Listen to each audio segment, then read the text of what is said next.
Baik,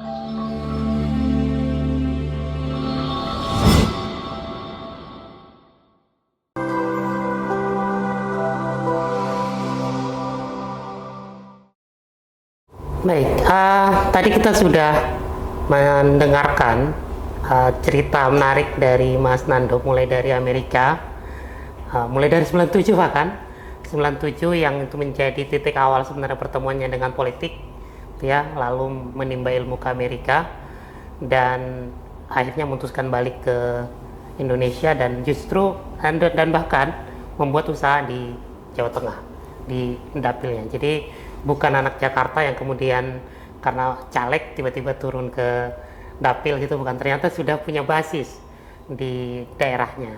Nah, tapi yang menarik Mas Nando, biasanya pengusaha ini kan ketika dia memutuskan terjun ke politik, ada nilai, ada value yang diperjuangkan.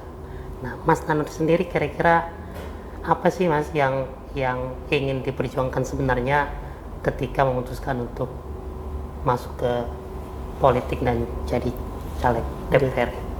Jadi gini, Mas Ardi, kalau di dalam bisnis itu tujuan kita adalah kita mendapatkan keuntungan dari sebuah investasi yang kita sudah invest. Jadi kita keluar uang untuk investasi, kita bekerja, kita mendapatkan hasil dan mendapatkan keuntungan. Nah, politik nggak seperti itu, Mas. Politik itu tidak menghasilkan keuntungan. Politik itu adalah pengabdian. Politik itu pengabdian. Politik itu adalah bahkan kita tidak mendapatkan keuntungan dari sesuatu investasi yang kita tanamkan. Kita adalah benar-benar mengabdi kepada rakyat. Jadi makanya politik dan bisnis itu satu kesatuan yang berbeda menurut saya. Jadi bisnis itu kita mencari keuntungan, politik itu adalah pengabdian kepada rakyat gitu. Jadi tujuan saya masuk politik itu adalah pengabdian, Mas. 44 tahun saya sudah hidup di dunia ini, saya sudah membina keluarga, saya sudah mendapatkan keuntungan dari perusahaan-perusahaan saya sudah mensejahterakan karyawan-karyawan saya yang jumlahnya hanya sedikit ini. Nah, ini saatnya saya mensejahterakan masyarakat di dapil saya. Itu tujuan saya. Jadi ingin berdampak lebih memang, masyarakat ya. Memang di dalam agama Islam pun juga dikatakan bahwa sebaik-baiknya manusia adalah manusia yang bermanfaat bagi masyarakat. Nah, saya sudah bermanfaat untuk karyawan saya, tapi izinkan saya untuk bermanfaat untuk masyarakat luas dalam dapil saya. Mungkin suatu saat saya akan menjadi orang bermanfaat untuk satu Indonesia. Amin. Nah, tapi untuk saat ini saya hanya ingin memberikan kesejahteraan ekonomi di dapil saya yang jumlahnya itu 59 kecamatan, 4 kabupaten kota, dan jumlahnya lumayan banyak. Nah, tantangan yang Mas Nando lihat di masyarakat, kira-kira apa yang menjadi problem masyarakat di dapilnya Mas Nando yang kemudian itu kayaknya saya harus perjuangkan ini? Itu banyak sekali Mas Adi. Saya tuh kampanye itu hanya 8 bulan, totalnya 8 bulan. Itu banyak sekali permasalahan yang saya harus dari infrastruktur, dari masalah pupuk, pertanian, air bersih, terus masalah kesejahteraan, kesehatan, pendidikan, itu semua itu bermasalah semua. Bukan bermasalah, artinya harus ditingkatkan. Nah, karena saya waktu itu pas kampanye alhamdulillah saya masih muda dan saya masih terjun ke lapangan ya. Saya ratusan ribu saya ketemu orang, jadi saya udah menginventaris semua permasalahan ini, Mas.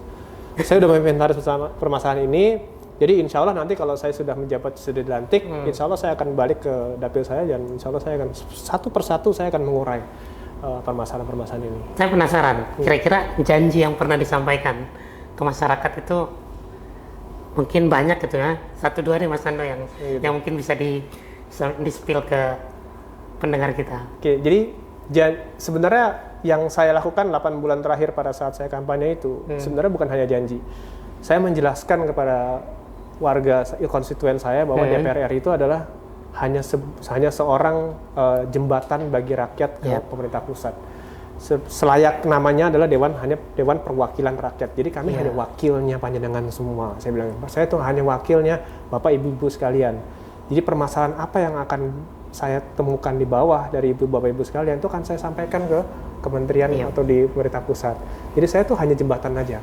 Jadi saya fungsinya hanya untuk komunikasi antara rakyat kepada pemerintah pusat, permasalahannya apa. Jadi seperti itu aja. Jadi menyambung lidah ya. Menyambung lidah, betul. Jadi saya otomatis nanti begitu saya dilantik, saya akan turun ke bawah, saya akan inventaris lagi permasalahannya apa, saya akan bawa ke Jakarta dan saya akan aspirasi itu akan saya suarakan. Jadi itu aja yang saya katakan ke mereka. Jadi saya nggak banyak ngumbar janji, Mas. Sambil saya sampaikan pada saat 8 bulan saya terakhir kampanye itu, saya menggunakan media Instagram saya untuk berkomunikasi dengan semua rakyat saya yang saya temuin. Jadi banyak sekali saya setiap pagi itu, selamat malam, pagi Mas Nando, apa semua saya jawabin, Mas. Itu sendiri? Saya sendiri. Tanpa admin, Mas? Tanpa admin. Bahkan banyak semua yang kontak saya itu lewat Instagram saya. Jadi semua saya jawabin. Karena saya ingin menjadi anggota dewan yang bermanfaat, Mas. Bukan hanya seorang anggota dewan yang begitu jadi terus tiba-tiba menghilang. Saya nggak mau kayak gitu. Saya pengen seperti ayah saya. Ayah saya tuh idola saya. Jadi dia tuh udah 4 periode jadi anggota DPR terus. Saya pengen terus menjadi anggota DPR. Jadi bermanfaat lah bagi dapil saya.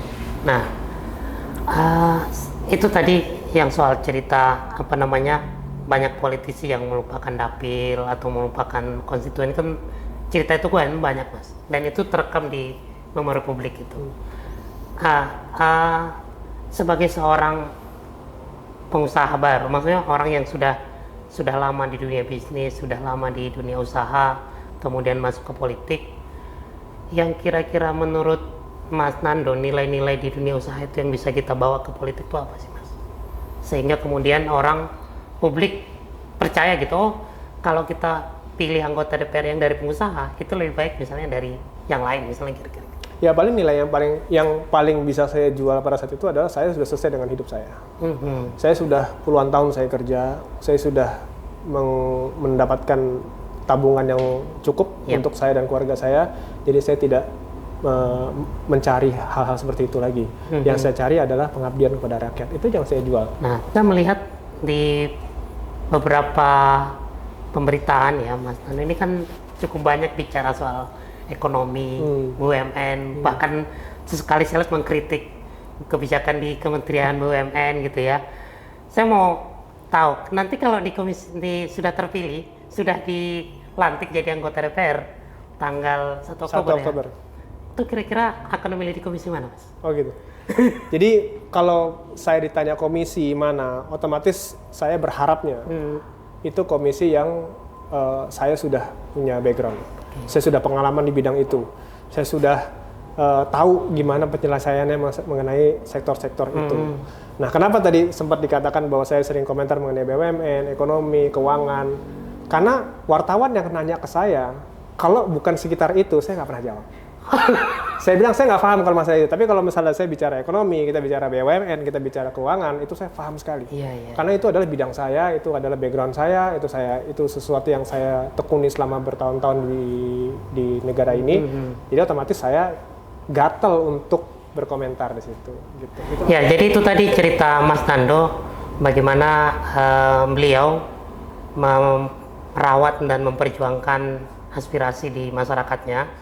Dan ini salah satu kelebihan dari politisi muda, sangat aware terhadap sosial media, menggunakan sosial media sebagai jalur komunikasi kepada masyarakat. Jadi untuk masyarakat dapil Jateng 1, Kabupaten Semarang, Kota Semarang, Kabupaten Kendal, dan Salatiga, jangan sungkan-sungkan untuk menyampaikan aspirasi ke Mas Nando lewat sosial medianya.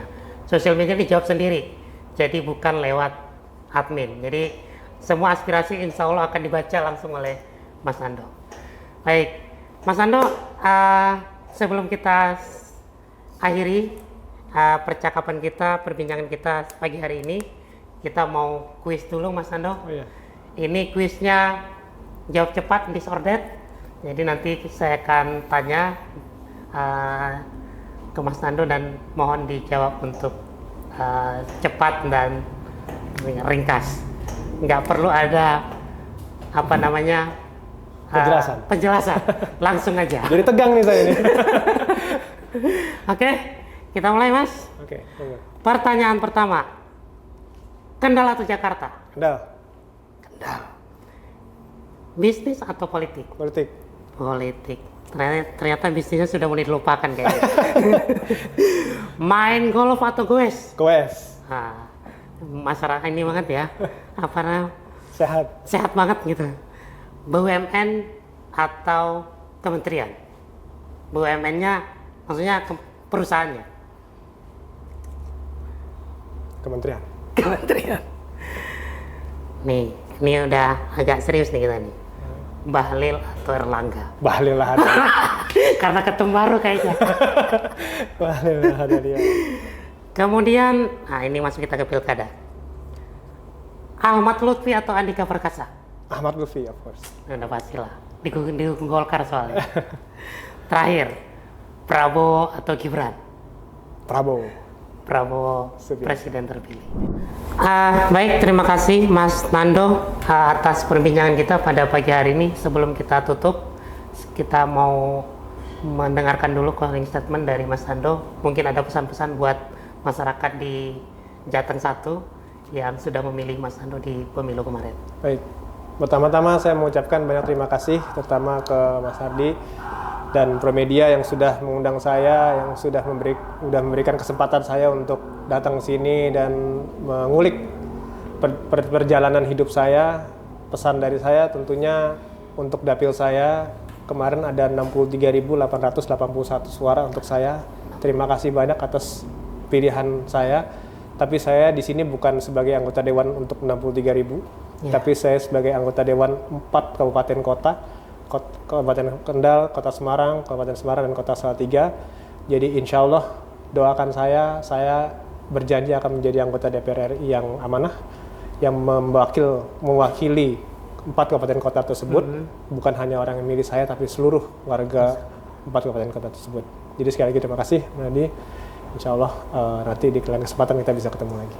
Baik, terima kasih banyak Mas Nando sudah hadir di Promedia, dan ini sosok yang luar biasa, politisi muda yang mudah-mudahan apa yang menjadi aspirasi masyarakat Jawa Tengah 1, khususnya di wilayah Kabupaten Semarang, Kota Semarang, Kendal, dan Salatiga, nanti bisa dibawa ke Jakarta aspirasinya dan diperjuangkan, sehingga kehadiran Mas Nando sebagai anggota DPR RI periode 2024-2029 benar-benar dirasakan oleh masyarakat Jawa Tengah 1. Sampai ketemu di podcast CP Talk berikutnya.